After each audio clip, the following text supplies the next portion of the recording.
Almayın maşını. Sadəcə gəlin sürün və ondan sonra gedin öz maşınınızı sürün. Bax, onda siz başa düşəcəksiniz ki, Volkswagen və Alman nə demək?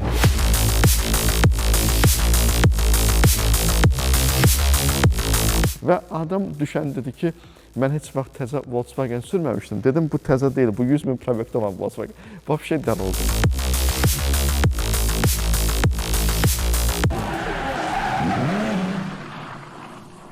Dostlar, bugün sizə Lavidanı tanıtdığım gündən təqribən 2 il keçib. Bu 2 ildə nələr baş verib? Bu Azərbaycanda nətər alındı, nətər satıldı, nə cür təcrübələr topladıq? Ümumiyyətlə, bu qarşınızda gördüyümüz Lavidanın əvvəl gələn Lavidanın fərqi nədir? Çünki çoxları bunu bilmir və istəyirəm ki, nəyə görə gələcəkdə siz daha çox Lavida alacaqsınız, Volkswagen alacaqsınız ümumiyyətlə.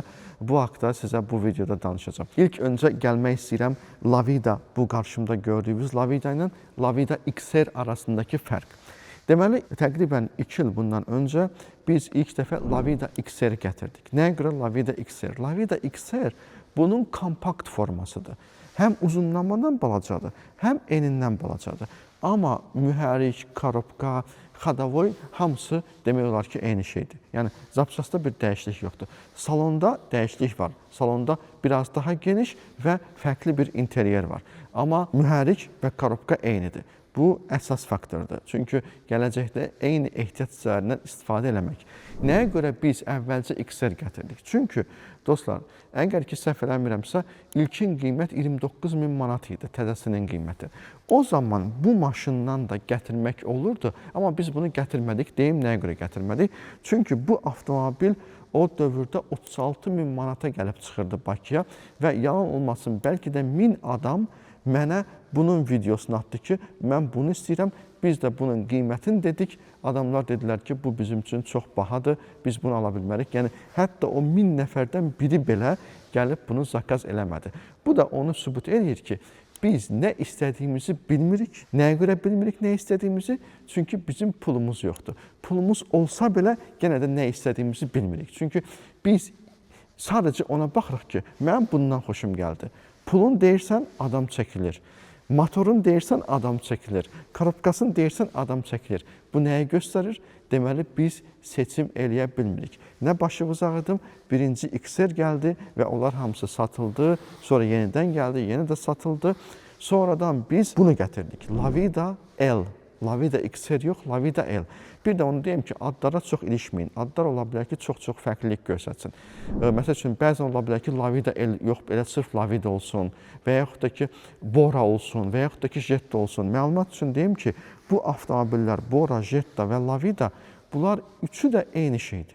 Eyni şeydir. İllərinə görə, istehsalçılarına görə fərqlidir və istehsal yerlərinə görə fərqlidir. Amma bu maşınların üçü də eyni şeydir. Ona görə də mən buna bugün üçün Lavida L deyirəm. Lavida L bu maşın dedim sizə 36 min manatdır. Amma biz bunu işlənmiş gətirdik bu dəfə. Üstündən 2 il keçdi və biz işlənmiş avtomobil gətirdik. Bu dəqiqə mənim qarşımda olan avtomobil işlənmişdir və təqribən qiyməti 24 min manatdan başlayır. Çünki nəyə görə deyirəm, probeqinə görə fərqlik verir. Bu qabağımızda gördüyünüz avtomobil 100 min kilometr getmiş avtomobildir. Beləcə mən sizə izah elədim. Lavida XR nədir, Lavida L nədir və nəyə görə biz bunu birinci etapda kompakt sinifi gətirdik, sonra işlənmiş gətirdik. Çünki bizimkilərin çox danışmağına baxmayın, bizdə pul yoxdur və 36 min manata bunu heç kəs Azərbaycanda qəbul eləmədi deyə biz bunu gətirmədik. Dostlar, nəyə görə Volkswagen və nəyə görə Lavida? İlk öncə onu deyim ki, bugün bu avtomobili bura gətirəndə, qaraja gətirəndə, dünən avtomobili gətirən adamla danışdım. Sadəcə bir neçə kilometr sürmüşdü maşını. Dedi ki, möhtəşəmdir. Dedi ki, çox rahatdır, çox möhtəşəmdir. Ondan sonra səhər-səhər avtomobili apardım, verdim Moykadakı oğlana. Oğlan da bizim maşınlarımızı yuyur. Neçə ildir eyni Moykada yüz tutdururuq. Məhəl arası bir Moykadır. Qardaş gəldi, dedi ki, qardaş, mən əvvəlcə Kia sürürdüm, Kia'mı satmışam. Bu nə gözəl maşındır, nə rahatdır və bir dənə söz dedi, rol. Dedi ki, rola oturanda hiss edirsən ki, bu maşındır. O əvvəlcə Kia sürüb. Deyir, yanıma Kia gəlir, Hyundai gəlir. Əsr deyir maşın. Bu deyir, sizin Audi-vizə deyir, oxşuyur. Yəni, mənim Audi 6'm var. Əvvəlki videolarda sizə göstərmişəm. Doğrudan da bu maşın birinci ona görə seçilməlidir ki, bu komfort, bu qiymətə yoxdur. Yəni, istəyirsinizsə ki, hiss eləyəsiniz. Hətta onu deyim ki, gəlmişik bura yenə də çəkilişə. Dedim ki, qardaş, maşının yerini dəyişdir, uyğun olsun çəkilişə. qardaş götürdü, sürdü. O da Nissan sürür. Deməyəcəm hansı maşında, amma Nissan sürür. Deməli, maşını sürdü, sürəndə, başlayanda sürməyə üzündə emosiyası dəyişdi. Yəni, hiss elədim ki, xoşuna gəldi da maşın ki, bu nə gözəl maşındır. Və adam düşən dedi ki, mən heç vaxt təzə Volkswagen sürməmişdim. Dedim, bu təzə deyil, bu 100.000 probekdə olan Volkswagen. Vəbşə dəl oldu. Bir sözlə, dostlar, Volkswagen-i sürmək lazımdır. Ona görə hamınızı dəvət edirəm ilk öncə, almayın maşını. Çünki çox adam doğrudan da bilmir bu nə maşındır. Demirəm ki, alın. Almayın. Sadəcə gəlin, sürün və ondan sonra gedin öz maşınınızı sürün. Bax, bir dənə sizə bunu deyirəm və onda siz başa düşəcəksiniz ki, Volkswagen və Alman nə deməkdir? O rol ki var, rol tutursan, bax, budur bütün məsələ. Ona görə bir dənə xahiş edirəm, istər yeni, istər işlənmiş Volkswagen modellərimizi gəlin, bir dənə sürün. Gəlin, sürün, gəlin o rolu hiss eləyin. Bax, sadəcə bunu istəyirəm. Çox qəribə bir hadisədir. Dünəndən bura bu maşını 4 nəfər sürüb, mən daxil, təbii ki, mən bilirsiniz ki, Almancıyam, türklər deməli, mən çox gözəl bilirəm ki, o rol nə deməkdir. Amma 3 adam, fərqli insanlar, üçü də şok oldular. Ona görə istəyirəm ki, siz də şok eləyək. Gəlin, baxın və sürün. Bu avtomobilin zədələnib təkrar yığılması. Deməli, 2 il ərzində bu avtomobildən satdıqsa, təbii ki, heç kəsə biz qəza arzulamırıq.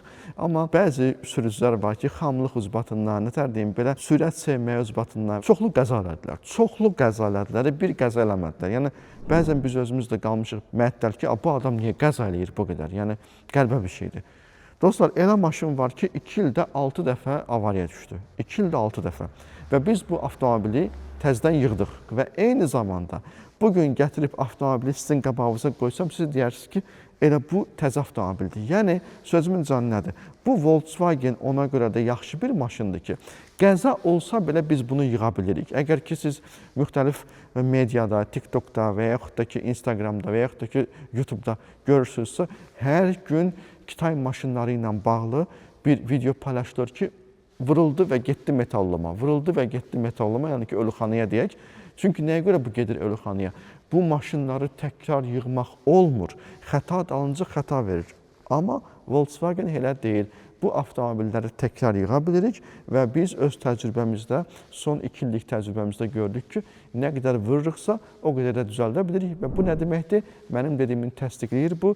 Bu o deməkdir ki, bu avtomobili 20 ildə sürmək olar. Vursan belə Allah uzaq etsin, Allah qismət eləməsin, amma vursan belə təkrar düzənir və ən önəmlisi sağlam yolunuza davam edə bilirsiniz. Dostlar, bir digər məsələ nəyə görə Volkswagen? İstəyirəm ki, Volkswagenin bir dənə də özəlliyin, gənə də öz təcrübəmizdən sizə deyim.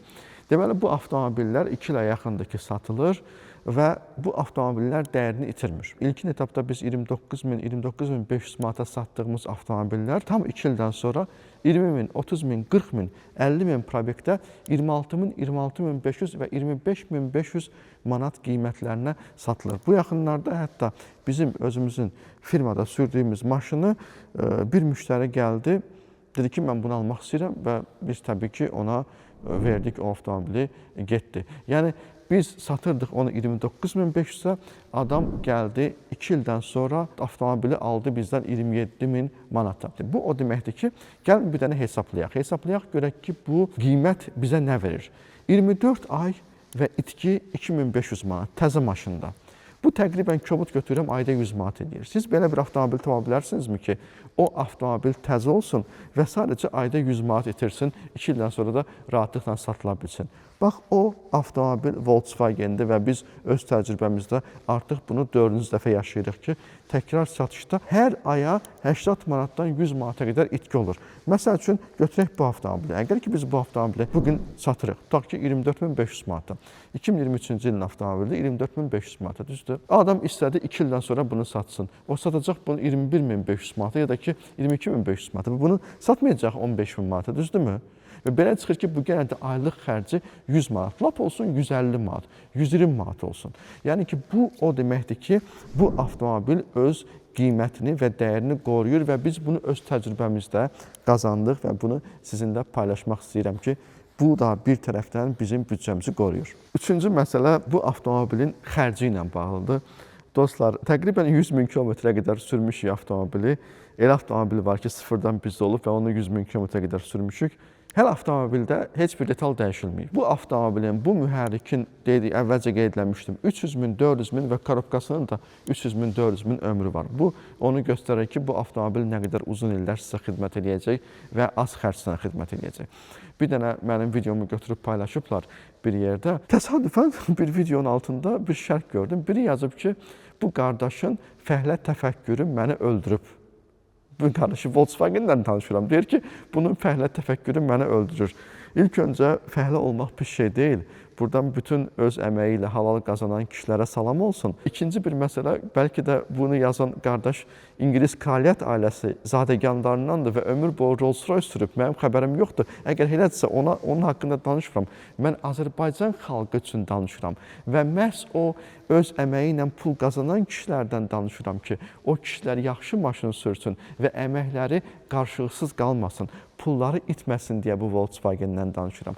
İstər ehtiyat hissəsi olsun, istər xərci olsun, istər təkrar satışı olsun, bu avtomobil Azərbaycan xalqı üçündür. Xalqın, millətin və yaxşı kişilərin haqqını qorumaq, öz biliyimizi buna paylaşmaq və öz təcrübəmizi paylaşmaq fəhləlikdirsə, fəhlə təfəkkürüdürsə, eyvallah, türklər deməli. Denən qardaş, denən ki, fəhlə təfəkkürüsən.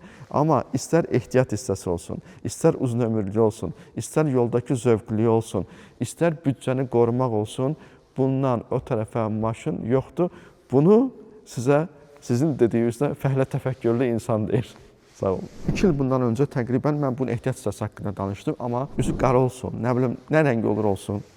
Deyim bu Kitaylıları, söz nəsil mənasında mən danışmaq istəmirəm, amma o qədər incitdilər ki bizi. Yəni, heç kəs inanmaz ki, bu qədər incidici ola bilərdi bu proses. Çox incitdilər bizi və biz sözümüzə sadiq çıxa bilmədik bu insanların ucbatından. İlk etapda sadiq çıxam, amma mən yenə də dedim, belə bir şey ola bilməz və 4-5 dəfə təzədən Kitaya səfər elədim buna görə və artıq təcrübəli idim. Bilirdim ki, məni aldada bilərlər və çalışdım ki, aldanmayım və ən sonunda Allah bizə niyyətimizə uyğun bir adam qarşımıza çıxartdı və sağ olsunlar ki, bizi ehtiyat hissəsi ilə təmin edilər. Artıq ehtiyat hissələri demək olar ki, 3-4 aydır ki, var. İstər Lavida olsun, Lavida XR olsun və yaxud da TAR olsun. Ehtiyat hissələrinin qiymətləri ilə mən sizə bir dəfə paylaşmışdım. Paylaşdığım qiymətlər öz aktuallığını qoruyur. Bəzi yerlərdə yenə də deyirəm, təkrar videolarımı paylaşırlar. Deyirlər ki, bu qiymətə Volkswagen olmur. Çünki ki, bu bahalı maşındır və bunun ancaq giydirmə ehtiyat hissələri ola bilər o qiymətə. Dostlar, xeyr, bu belə deyil. Bəli, biz sadəcə qiymətlərdə optimizasiya edirik. Nəyə görə? Çünki biz bu avtomobillərin nə ehtiyat hissəsinin, nə də avtomobilin özündən pul qazanmaq niyyətimiz yoxdur. İlkin etapda bu sadəcə bir mədəniyyətin formalaşmasıdır və kömək eləmək məqsədini daşıyır. Əgər ki, kimsə ehtiyat hissəsinə şübhə ilə yanaşırsa, gəlib ehtiyat hissəsinin marka modelinə baxa bilər. Ən məşhur şirkətlərdir, Alman şirkətlərdir və qiymətləri çox uyğundur. Niyə görə çox uyğundur, onu da sizə deyim. Bu avtomobil nəinki dünyada, Kitayın, o çox avtomobil istehsal edən Kitayın özündə də xalq avtomobili sayılır bu. Əgər diqqətlə baxsanız, əgər başınız çıxırsa və araşdıra bilirsinizsə, Kitay avtomobil tarixində Volkswagen-in özəl yeri var. Çox özəl yeri var. Jetta, Bora və Lavida. Bunlar buna xalq avtomobili deyir. Kitay ən qüdrətin, ən möhtəşəm satışını göstərdi 2023, 2024, hətta 2025-də sayıram bura. O müddətdə belə açın internetdə baxın. Plug-in hibrid deyil, heç bir dövlət dəstəyi almır. Bora, Jetta və Lavida yenə də ən çox satan maşındır. Niyə? Sırf ehtiyat hissəsinə görə, sırf təkrar vurulub düzəldilməyinə görə, sırf ikinci əl bazarındakı satışına görə bu maşındakı pul batmır, dostlar. Bizim qonşumuz Rusiyada ən çox sevdiyi maşınlardan biri Volkswagen-dir. Qonşumuz Türkiyədə ən çox sevilən maşınlardan biri Volkswagen-dir. Yəni, 2 dənə qonşu və böyük ölkəyə baxırıq, gənə də Volkswagen-dir. Avropaya baxırıq, gənə də Volkswagen-dir. Gəlin, gedin Birləşmiş Ərəb Əmirliklərinə baxın, gedin Qətərə baxın, gedin Kuveytə baxın, gənə də Volkswagen-dir. Yaxşı, deyəcəksiniz ki, orada Toyota var, Nissan var. Bəli, amma Almanlardan gənə də Volkswagen-dir. Düzdür, onların belə maşına ehtiyacı yoxdur. Onlar Toyota Corolla və s. maşınlar sürür, Nissan Sunny sürür. Amma digər ölkələrdə gənə də ümumiyyətlə dünyaya baxın. Dünyada da Volkswagen, dünyada ən çox 2 dənə böyük istehsalçı var da. Bir Volkswagen-dir, bir Toyota-dır. Yaxşı, bunu hara satır bu? Bunu dünyaya satır da, bizlərə satır da, düzdür? Yəni, bütün ölkələrdə test olunmuş bir maşındır bu və ehtiyat hissələri unikaldır. Yəni, bütün ölkələrdən tapa bilərsiniz siz bunun ehtiyat hissələrini. Və bunu biz artıq bacardıq, Allahın köməyi var, bizdə də həm kodları var, həm ehtiyat hissələri var, amma yenə də deyirəm, 100 min kilometrdə olan bir avtomobilin ehtiyat hissəsinə ehtiyacı yoxdur. Allah uzaq eləsin. Vurulmasa maşın, bu maşının ehtiyat hissəsinə ehtiyac yoxdur. Ehtiyat hissəsi ilə də bu qədər öz təcrübəmizi sizlə paylaşdım və ümid edirəm ki, bu sizə xoş olacaq.